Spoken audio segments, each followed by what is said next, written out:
So, hi. Pardon me, starting again. Today is a very exciting day. And in this video, I'm going to explain why. And why it is that on February 1st, while it is snowing in Boston, I am driving out to Greenfield, Massachusetts. And this story is about the history of me and Whitewater. And I'm driving right now, so I'm not going to look at the camera very much. Maybe 12 people will ever watch this video. Maybe my kids will watch it someday. I don't know. But I'm going to tell you a long story. And what happened 6 months ago that led specifically to today. But the story actually starts about 35 years ago, maybe 32. In the early 1980s, I grew up in Atlanta, Georgia, and I went to a camp called High Meadows Camp in Roswell, Georgia. And it was great, and I loved it for a whole list of reasons. But one of the reasons was that there was a counselor there, the head counselor for senior camp. His name was Mark Warren, still is Mark Warren. And among many wonderful things about this guy, he was a whitewater paddler, an open canoe whitewater paddler. And, because of him, High Meadows Camp had a whitewater program. And for whatever reason, I signed up for it. And so we went to the lake near the camp in our aluminum Grumman canoes with a keel down the center, two-person canoes, absolutely not designed for whitewater in any way whatsoever. And Mark taught us the skills of whitewater canoeing. And then at the end of each session, or I don't know, at some point during the summer, he would take us to the Chattahoochee River nearby, and we would paddle on what was, at the time seemed like whitewater. I'm sure it was at most very easy class 2, maybe even just barely class 1. But there were eddies, there were eddy lines, there were ferries to make and eddies to catch and peel outs to do. And Mark taught us forward strokes and backward strokes and draws and prise and crossbow draws and how to paddle a canoe tandem, how to paddle a canoe solo. And I loved it. I just thought it was so much fun. The boat, the moving water, I don't know. I just thought it was great. Also him, I loved him. He was a wonderful instructor. By the way, in the 90s, in the late 90s, I think, if I'm not mistaken, he ended up becoming the U.S. champion open boat Masters division winner. So I was very fortunate to have an incredibly skilled paddler and teacher as for my introduction to whitewater. So eventually I stopped going to that camp. I always loved whitewater still, but I was a teenager. I didn't have a car. I didn't have any money. It never even occurred to me to ask my parents, hey, could I get a canoe or I'd never been in a kayak at that point. And go whitewater paddling. It just wasn't a thing that it didn't even occur to me to ask. However, largely I think because of my mother, we did go whitewater rafting. She was motivated to go hiking and backpacking and camping, and we went whitewater rafting. And in the southeast, of course, there's a whole bunch of really excellent rivers to raft. So we rafted on the Nantahala and on the Chattooga, sections 3 and 4.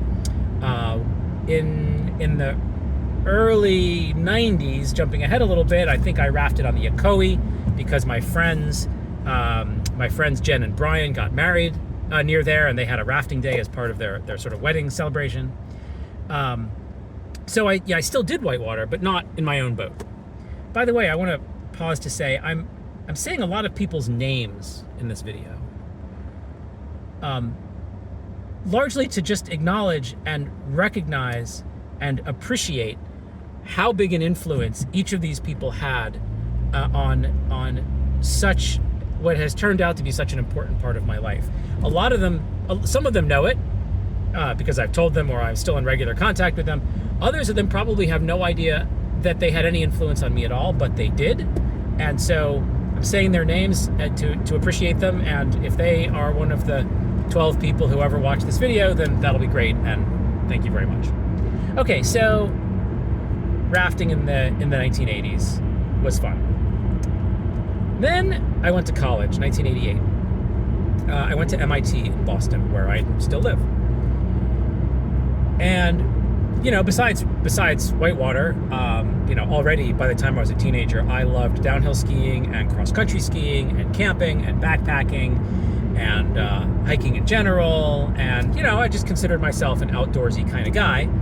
So among all the things I did first term freshman year, I found my way to the MIT Outing Club, which has a whitewater program. They have a boathouse. They've got a bunch of a variety of canoes and kayaks, and they had leaders who ran trips.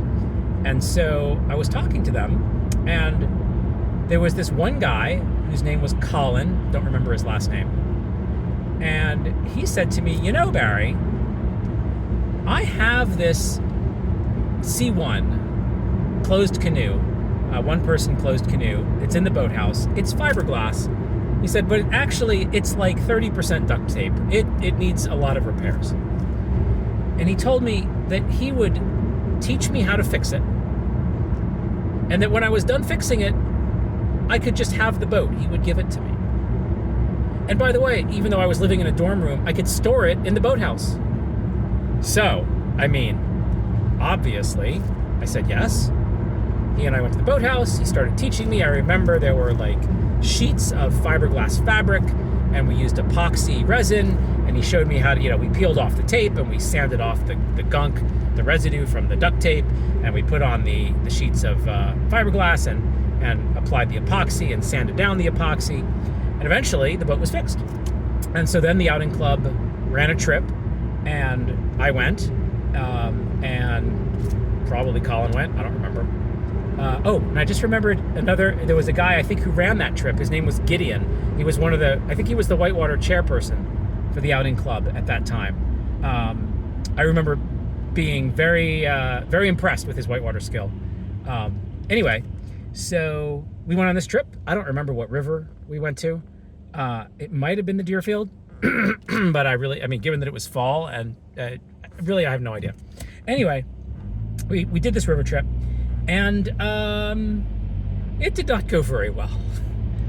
What I found was, first of all, I did not remember as much whitewater skill, paddling skill, as I thought.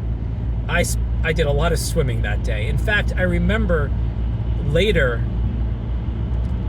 in the next part of this story, when I start learning to paddle for real, or again, I remember thinking back and realizing I didn't even remember lean downstream when crossing an eddy line. So if I'd forgotten a lot. I know I learned that. I must have learned that at camp with Mark, because to earn the highest rank in that canoe program, the knighthood level of canoeing at that camp, we had to do some pretty hard things. I remember one thing was we had to do a back ferry in class 2 water, tandem, and I think solo, but definitely tandem, which I did with Catherine Pebworth. And it took us a lot of tries, but we did it. You can't do a back ferry in an aluminum canoe with a keel without leaning downstream and knowing that you have to do that. It's just impossible. So anyway, I must have forgotten a lot between when I was 13 or 14 years old and 18 and at college. But so I didn't remember a lot when I was paddling, and spent a lot of that day swimming. But also, it was a C1. I had paddled canoes. I had never paddled a C1 before. And what I found was that sitting in the C1 on my ankles was incredibly painful. I could barely tolerate it for, short stretches of time, and then I would stop and get out and stretch my feet, and it was just miserable. And it turns out also, apparently I hadn't done a very good job of sanding down the epoxy that I used to put on some of the fiberglass patches on this boat. And so there were little bumps or shards of epoxy sticking up from the side. And as I was paddling, I kept nicking my hands on this epoxy. So my hands were hurting from these tiny little cuts, and my ankles were hurting, and I was swimming all day. Frankly, it was miserable. When we got off the river, I thought to myself, you know what? This was so unpleasant. It almost makes me not like whitewater anymore. I am never paddling that boat again. And in fact, I never did. We got home, we put it on the rack in the outing club boathouse, and no one ever paddled it again. And in fact, in the early 2000s, so like more than 12 years later, the club finally cleaned out their boathouse and threw it away. And I don't think anyone ever paddled it again. But anyway, that was my first boat, for a day. Okay. Fast forward. 1995. I have graduated from college. I have a job, I'm working, and one day, I'm 25 years old now. A coworker of mine named Robert says, walks around the office and says, "Hey everyone, I'm having a party at my house this weekend, and you're all invited. I'd love for you to come." I'm like, all right. Turns out he was renting a house on the beach in Nahant, which is an island right off the coast of Boston. It was a lovely location, so I and a few of my coworkers went. And, whatever, it was a party, bunch of people I didn't know, a few that I did. And at one point, we were sitting out on the lawn. There was a big circle of people sitting out on the lawn talking, and I sit down in the circle, just by random chance. And I'm listening to the conversations. I don't know anyone in this group. And there is this woman on the other side of the circle who's talking to people next to her about the kayaking class that she had just taken with the Appalachian Mountain Club. And it was like a thunderbolt went off in my head. I realized, oh my God, I'm 25 years old now. I have a job. I have money. I have a car. I don't live at home. I don't need my parents' permission. I can start paddling again. So I stand up, I walk across the circle, I sit down next to this woman. Her name is Hope. And I start talking to her about it. And she says, oh yeah, we took this class, with my friends. One of them was Sarah. And there was a third one. Did her name start with a T? Teresa? I don't remember exactly.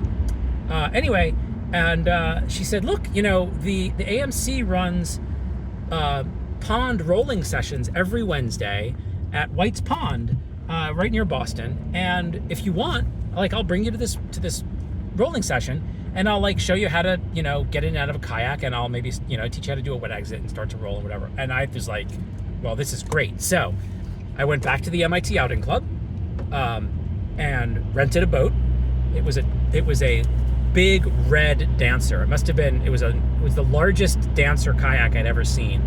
So it was probably the largest size. So, could it have been 12 feet long, 16 feet long? I don't know. It was huge. It was very comfortable, though. Put the thing on my roof.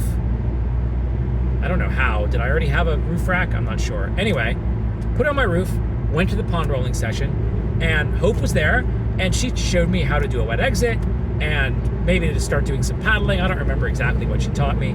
At the end of that session, the whole gang went to this pizza restaurant near the lake for dinner, and I thought that was terrific. And I did that for many, many weeks after that. And then shortly after that, maybe 2 weeks later, I signed up for my first paddling class at Zor Outdoor on the Deerfield River. So I remember I got up early that morning. I had a Toyota Corolla station wagon at the time, 94 Corolla wagon, and I wanted to be absolutely sure that I was not late for my class. So I left at 4 o'clock in the morning, or some ungodly early hour. But I had put down the back seats in my station wagon and set up a bed so that when I got to Zor early, I could take a nap. Anyway, drove out there and took my class. The woman who taught the class, oh my God, I'm blanking on her name. I literally just paddled with her last summer. I will remember it. I can't believe I'm blanking on her name. I'm going to have to edit this part out of the video. What is her name? It starts with an H.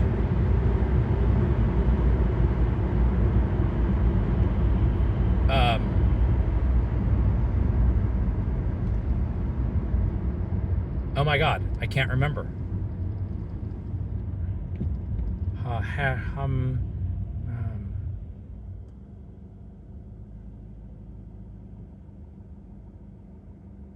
mean, I was just talking about her with another friend I'm going to mention in this video less than a month ago, and I clearly remembered her name then. I'm just having a early senior moment, I guess. Wow. Okay. Well, I will remember her name at some point. Anyway, she taught the class. It was great. I loved it.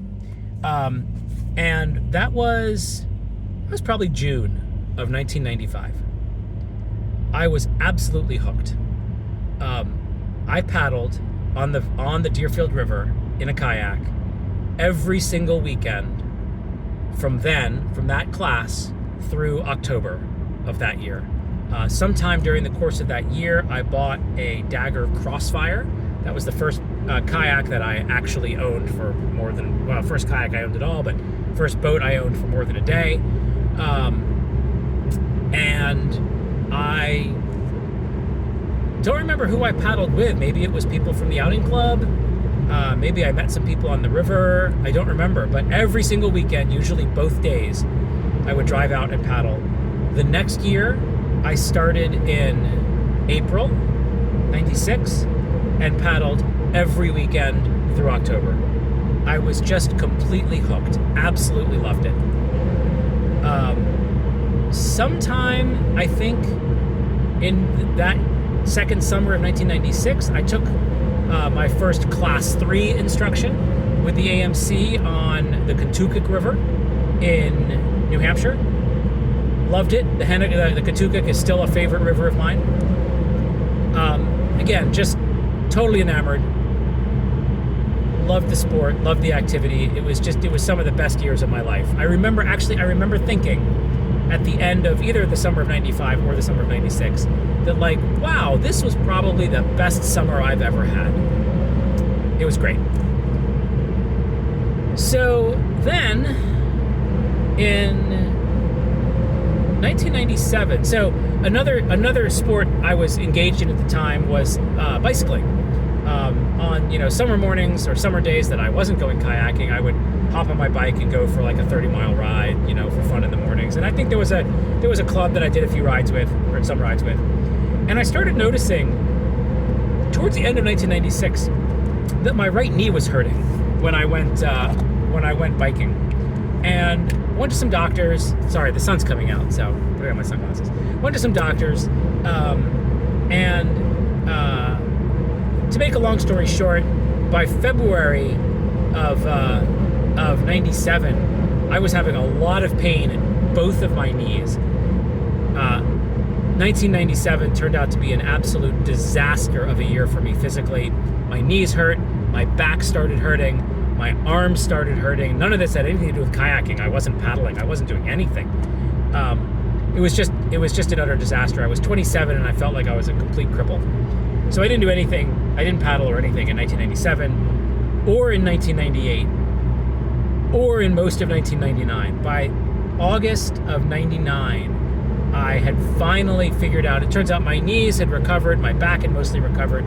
The problem with my arms was due from, I'm a computer programmer, and so I was typing too much. I had been typing too much since I was like 10 years old, and I developed repetitive strain injury in my forearms, the forearm muscles. They were just tight and scarred and really ugly. And in the summer of 99, I met a doctor, Dr. Brady, who used a kind of therapy called active release technique, which after I had seen a whole bunch of physical therapists and occupational therapists and physiologists, and I don't even know how many different doctors I saw. None of them could help me. But within about 9 weeks, Dr. Brady fixed my arms, and they worked again. So in August, I was so happy. In August of 99, I went paddling for a couple times for the first time in like 2 years, 3 years. And that was great.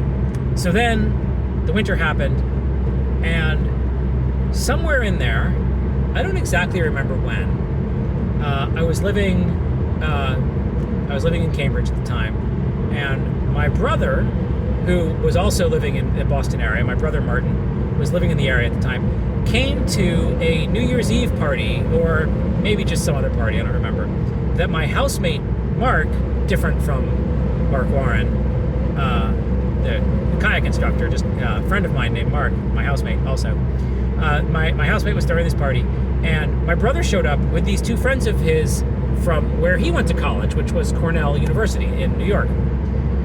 Their names were Steve and Rachel. I vaguely remember this. This was actually... Here's how we can figure out what year it was. I might be misremembering that.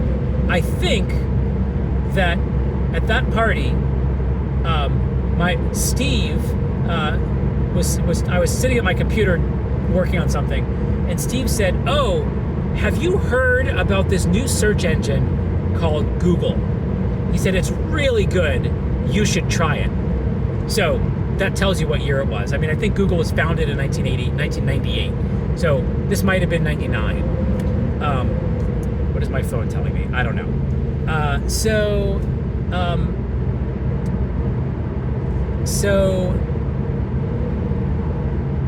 Anyway, so that's when I first met my friend Steve and Rachel.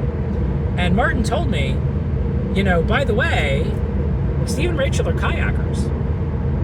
And I thought, okay, whatever. I don't know if I'm going to see them again. I didn't think much about it. But the next summer, the summer of 2000, my arms were still recovered. I was able to paddle, so I started paddling again, and I started paddling a lot. And I remembered that my brother told me that he had these friends, Steve and Rachel, and they live in Greenfield, Massachusetts, which is most of the way towards the Deerfield, which is the river that most reliably runs near Boston. So I called them up, and I said, "Hey, remember me? I'm coming out to paddle this weekend. Can I, do you want to paddle this weekend? Can I stay at your house Saturday night, and we'll paddle together?" And they said, "Sure." And so I went and I paddled with them. And that was great. And so then, I don't know, a couple weeks later, I called them up again. This was now late July. And I said, "Hey, I want to come out and paddle again. Do you want to paddle? Can I stay with you?" They said, "Sure." So I came out and was paddling with them again. And we paddled on Saturday. In fact, that particular Saturday was, I'm pretty sure it might have been July 23rd. There's a reason I remember the date, though I could be mistaken. Anyway, Rachel's sister, Deborah, was there. She had never kayaked. So Steve and Rachel and I and Deborah went to the river. We borrowed a kayak for Deborah, and we were all sort of teaching her. And the next day, so we had fun. We did our paddling. We went back. We stayed at Rachel's house. The next morning, we woke up. It was kind of cool. It was raining. We thought, you know what? We just paddled yesterday. It's kind of not great weather today. Let's just stay home and make pancakes and have a relaxing day. So all right, great. We're hanging around in our pajamas, and the phone rings, and it's some friend of Rachel's that I don't know, and who says, "Look, I know that you have some guests at your house this weekend. I'm on this rafting trip on the Dryway, which is the harder section of the river that I hadn't paddled yet. None of us had kayaked yet. We didn't feel good enough at that point, I don't think." And she's like, "A family of 4 just canceled on this rafting trip. Do you and your guests want to come rafting?" And so we said, because this was a section of river we'd never been on before, we immediately said, yes, of course. The pancake plan went out the window. We got dressed. Within 10 minutes, we were out the door. We went to the river. That person, that friend who called Rachel to invite her on the rafting trip, her name was Heather. That is my wife now. We met that day in 2000, and it's now 2025. So we've been together 25 years. And we went rafting, and that was fun too. It was great. Shortly thereafter that, Heather and I started dating. I taught Heather to kayak, and we became a kayaking couple, which made me very happy. And years passed. Okay, so now this brings us to, I'm now a regular kayaker. I don't quite probably go every weekend now because Heather likes kayaking, but she doesn't love it as much as I do. And also that summer, Heather had been introduced to rock climbing. And so when we started dating, she introduced me to rock climbing. And so we spent some of our time going rock climbing in addition to going kayaking. And by the way, rock climbing is also still a love of mine. So it's 2000. We start paddling. We have a great time. In 2001, we take a road trip. We went up to the Ottawa. We learned about the joys of the Ottawa River. We paddled the Middle Channel. I don't think we paddled the main channel that year, but I think we went back and paddled the main channel the next year. We took some classes with Liquid Skills. We were paddlers. I was a paddler. I was loving it, and that continued more or less continuously until about 2015, when we had kids. And guess what? Having kids kind of reduced the amount of time I had to go kayaking. Not a big surprise. In fact, 3 weeks before my first child, Sagan, was born, I took a trip with a group. I'd done this trip before up to the Jacques Cartier River in Quebec, and we had a great time. And when I was driving home from that trip, I had sort of planned this ahead of time. I called a climbing guide that I knew, and I met him at Cannon Cliff, and we climbed the not Moby Grape. There's the easier route up Cannon Cliff. I'm blanking on the name at the moment. Anyway, we led up that cliff. It was great. Drove home. 3 weeks later, child was born. Basically stopped paddling. I mean, I think since then, since 2015, I've probably managed to kayak 1 or maybe 2 days per season. And it's 2025 now, so that's 9 seasons. So, I can still paddle when I get in the river. Like, I still feel like, okay, like I have these skills. Clearly I'm rusty. I'm less fit, but I still have my skills, and it still feels to me like, with 3 or 4 solid days of paddling, I'd be right back where I was. I think I'd be right back from a skill point of view. It would take more than that to get the fitness back. So that was 2015. 2017, second child arrived, Carlin. That made going paddling even harder. 2 kids is way more difficult than 1. 2020, the pandemic started. Now, even if I was able to find a day to go paddling, like, with a 2 and a 4-year-old and nowhere to go, nothing is open, to say, to my wife, hey, honey, I'm going to go by myself, take a day completely off. You're going to be with the kids all day, and you can't have any play dates. You can't go anywhere with them. Like, that was a big burden for either of us to take both kids for the whole day by ourselves. So I probably didn't paddle at all that year, or maybe even the next one. And also, by the way, when you go paddling, you have to run a shuttle vehicle. You're in the car with someone else, and we weren't going inside with anyone else, even masked in those first couple of years. So, nothing happened those first couple of years of the pandemic. In 22, I probably started paddling again. I think it was then. And I've done, 22, 23, 24, like I said, 1 or 2 days per season. But I've still held on to, like, paddling is part of my identity. It's who I am. Part of who I am.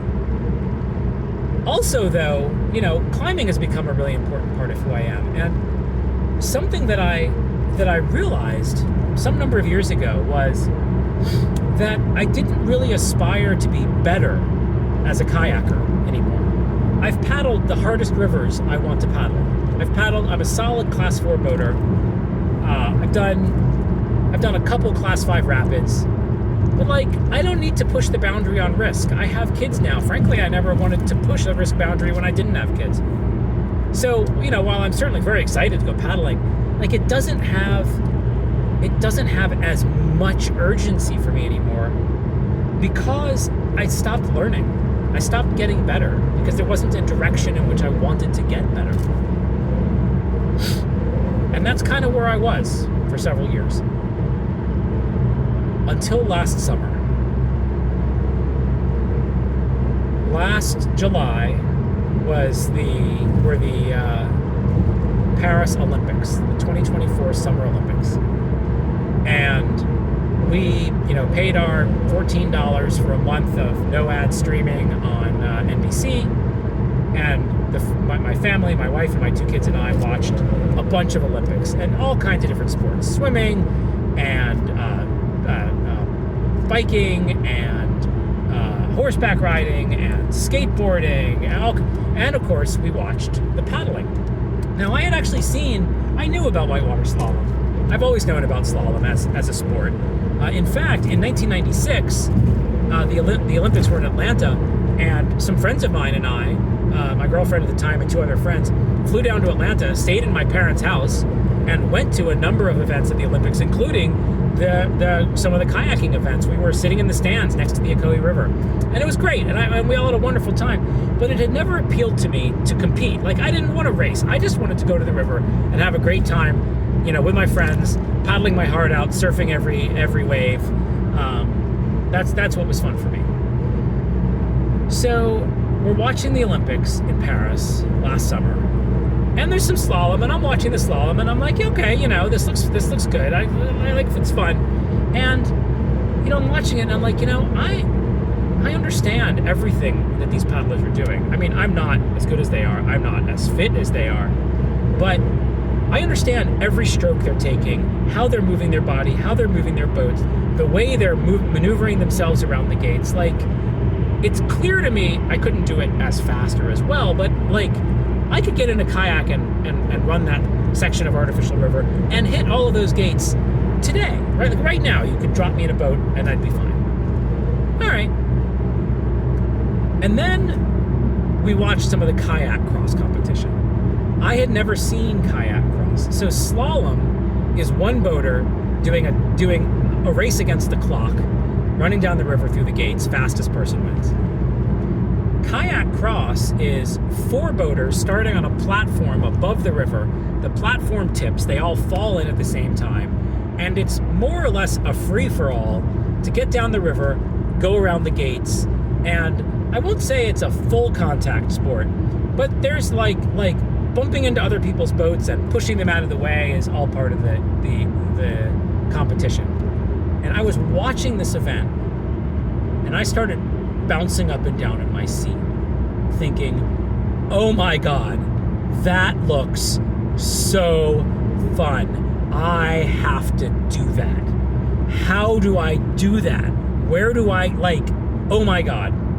And so here's the embarrassing part.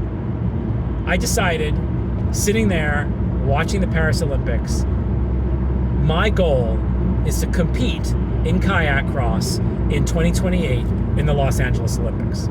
Now, I am 54 years old. I am not in any kind of shape.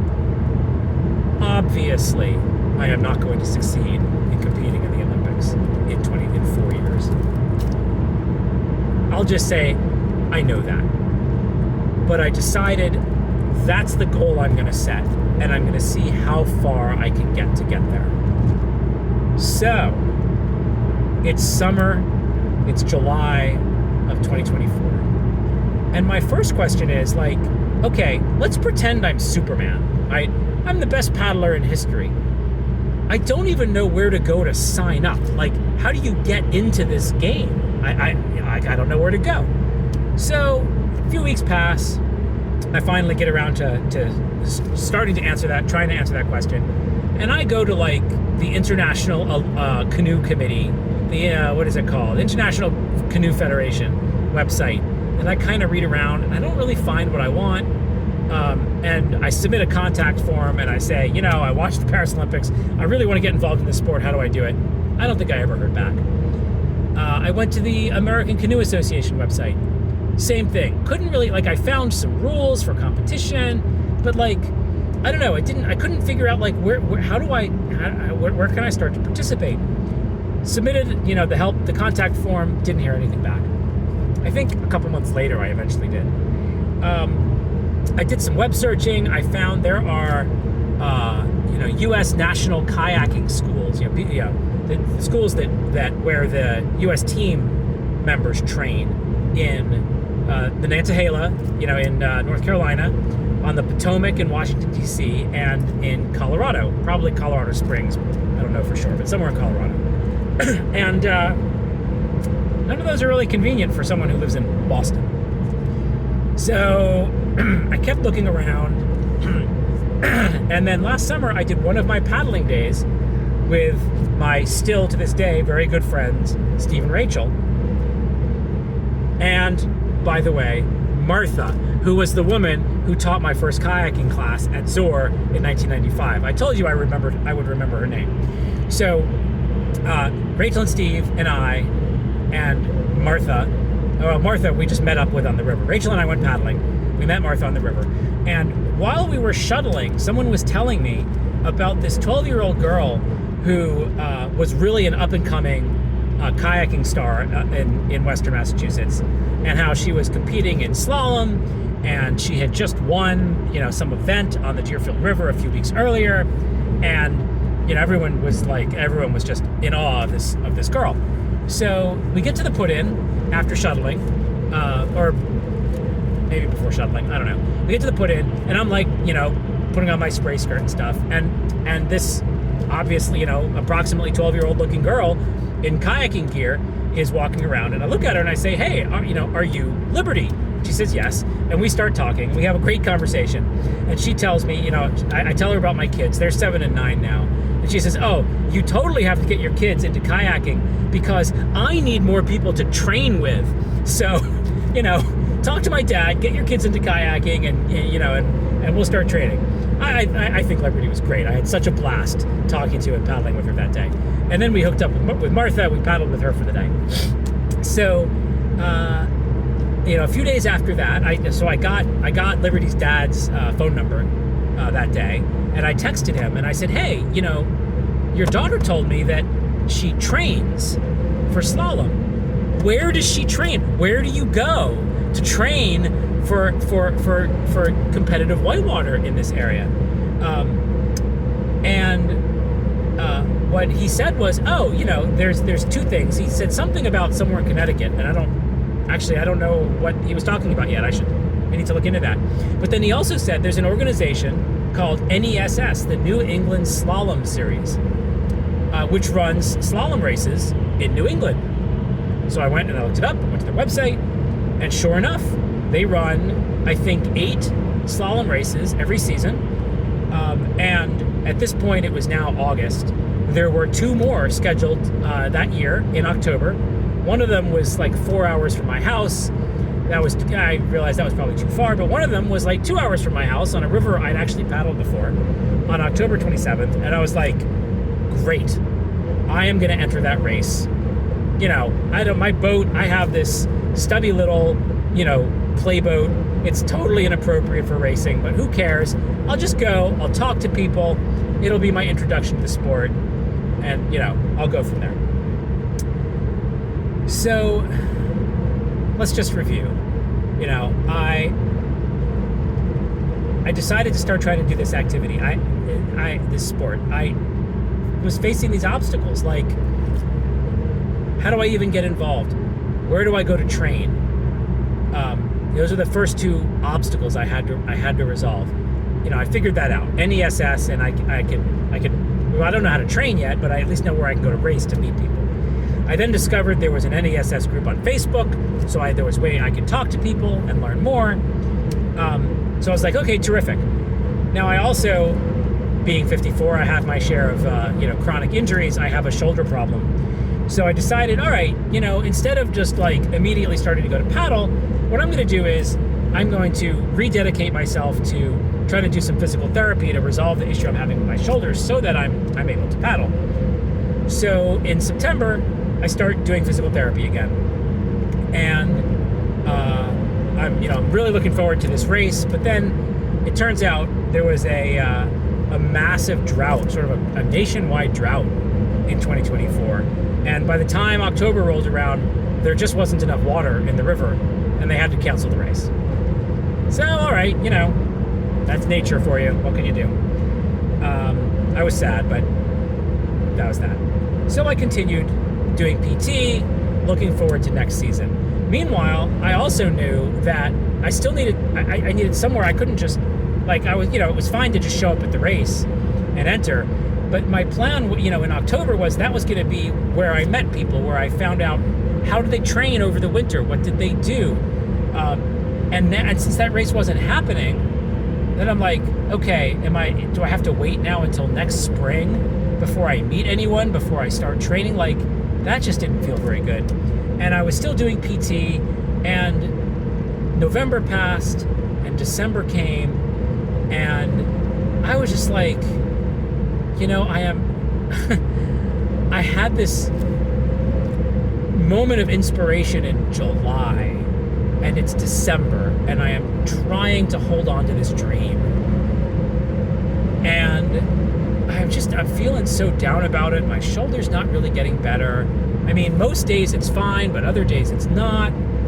How am I going to do this? Like, ugh.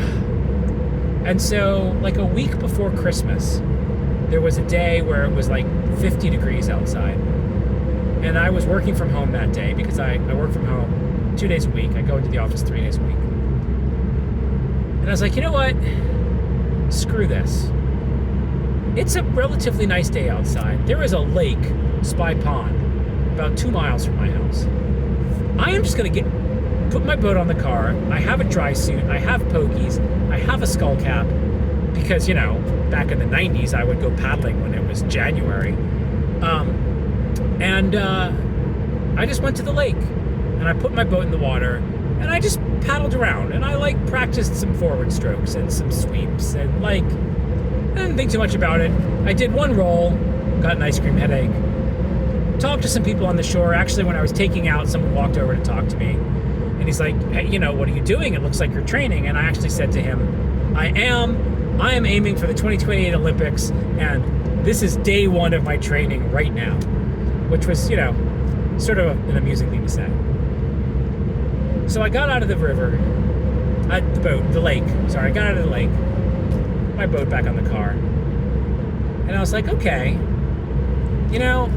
I work from home 2 days a week. This lake is only 10 minutes from my house. I can come practice on flat water. It's not great, but it's what I have. And then while I was driving home, I was like, wait a minute. Don't I have a book by Eric Jackson called Strokes and Concepts that I bought 25 years ago? And doesn't that book actually have a specific workout to do on flat water? I think I have that book. So I get home, I go up to my bookshelf. Sure enough, there it is. I open it up, and what it says is, actually, flat water is a great way to train for slalom.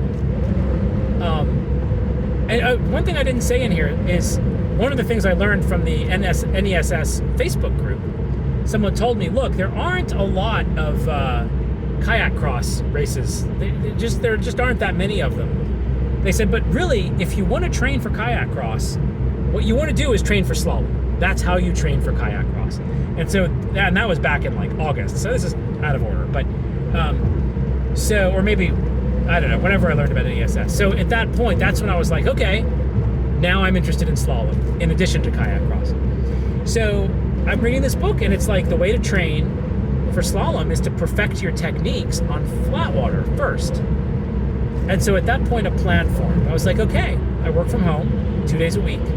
I'm gonna start early and knock off at 4 p.m. It's late December, but it's okay. I have a dry suit, and 2 days a week I'm gonna take my boat to the lake and do EJ's, stroke drills, and get myself back in shape, get my technique back in shape. And then my mother-in-law died, and we went to a funeral. And some weeks passed, and some other things. But anyway, by mid-January, I was back home and was able to start training again. I did face another problem. It was a very cold January, and all the lakes froze. Spy Pond completely froze over. You can't practice paddling on a frozen lake. Cold lake, fine. Frozen lake, not so much. I was fortunate, though, in that years ago with the outing club, we had sometimes done pond rolling sessions on Mystic Lake at, there's the Medford Boat Club, just a couple miles further, like maybe 3 or 4 miles from my house. And there's a dock there, and I thought, maybe it's a bigger lake, maybe it's not totally frozen. And I went there, and it wasn't. And in fact, my brother and I have figured out that because this boathouse has a dock that they keep in the lake, they must not want to take it out over the winter. But of course, if the lake freezes, that would ruin the dock. They have some kind of pumping mechanism that keeps the area around the dock from freezing. So even though every other body of water in the area is frozen, there's like 50 yards of open water on Mystic Lake around this boathouse that even, 3 days ago at the end of this long cold stretch was still open water. So I've been going and slowly practicing, building up some strength and some technique again. So that was another obstacle. Like, where can I train? How do I train? What is my schedule? I found a way to resolve that. Another obstacle that I have is, where do I find a boat? Because my kayak is, this 6-foot long playboat. It's wonderful for having a good time running a river. It is completely inappropriate for trying to race. So back in like September, I started posting around and looking, and then kind of, dropped off that. But then in like November or December, I started asking again on the NESS group, and they told me about a canoe, a slalom gear exchange Facebook group. I started looking there. I found one guy that has a boat in Atlanta that he's just giving away, a racing kayak from the late 80s that he's giving away, which is like, okay, that's very exciting, but I mean, it's in Atlanta. Maybe I can have my parents go pick it up and then keep it at their house until I next drive down, which we usually do in June, but I don't want to wait until June to get a boat, so that didn't really work that well. And then, just a few weeks ago, let's see, it's February 1st, 2 weeks ago, my whole family was visiting our friend Steve and Rachel in Greenfield again. And Rachel said to me, "Hey Barry, just as a reminder, you might not remember, but last summer when we went paddling, that day we paddled with Martha and Liberty?" She's like, "I told you that another guy named Mark, different from the previous two Marks, Mark Stevens, saw you posting about slalom on Facebook. And he told me, listen, I have a slalom racing kayak that Barry can borrow if he wants it. You should let him know." And when she told me that, I remembered Rachel had actually told me that last summer. And I'd totally forgotten about it. But here we were at Rachel's house. Mark lives in Greenfield. Rachel said, actually, Mark lives literally around the block, like right over there. So it was like, 7 p.m. or something on whatever evening it was. And I get in the car and I drive around the block and to Mark's house, and no one's home. Actually, I think it was the morning. Maybe it was the morning. I don't remember. No one's home. So, but I peek in his garage and I see the kayak. It's obviously a racing kayak. It's got, USA Canoe Kayak logo on it. So I write him a note. "Hey, Mark, Rachel told me that you have a kayak I can borrow. I'm in Greenfield today. I'd love to borrow it. If you get this message, I'll be here through tonight because we're all going skiing today, and, I'll be here this evening. If you get this message, please give me a call. Here's my phone number." He didn't call that day. I went over that evening. I checked again. He still wasn't home. So, with tears in my eyes, we drove away from Greenfield and went home. But I think on the way home that night, he called me, and I was driving, so my wife talked to him, and he knows Heather as well. And he said, "Yeah, I got this boat. You're welcome to borrow it. Also, it's for sale. You can borrow it, see if you like it." And that was just 2 weeks ago.